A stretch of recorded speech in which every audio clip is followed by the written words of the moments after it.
Welcome sa isang pinakaastig na indoor RC crawler track sa Metro Manila.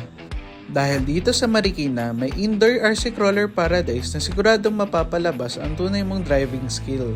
Tara, pasukin natin ang official headquarters ng UP Crawlers dito sa Marikina City. Hindi ito simpleng crawler course. Isa itong miniature off-road world na puno ng technical obstacle at iba't ibang linya na pwede mong subukan.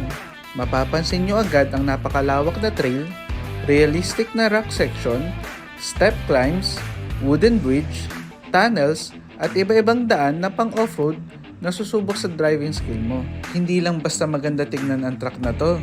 Bawat obstacle may sariling challenge. Ang UP Crawler HQ ay matatagpuan sa loob ng 12.5 Cafe, kaya pagkatapos mo mag-crawl, pwede kang mag-relax, kumain, at magkape kasama ang tropa. At ito naman ang RC track rate nila. Open sila from 3 PM to 3 AM. At kung may dala ka naman sa sasakyan, meron din silang parking. Compatible ang trail nila para sa iba't ibang scales. Pwede ka magdala ng 110, 112, at kahit 116 crawlers. Kung gusto nyo pumunta, i-search mo lang sa Waze o Google Maps ang 12.5 Marikina o Pop-Up Campers PH para sa exact location. Kung RC crawling ang hilig mo at tagahanap ka ng indoor track ngayong tag-ulan, siguradong dapat mong subukan ang track na to. Kaya don't forget to follow para hindi mo ma-miss ang mga susunod nating adventure.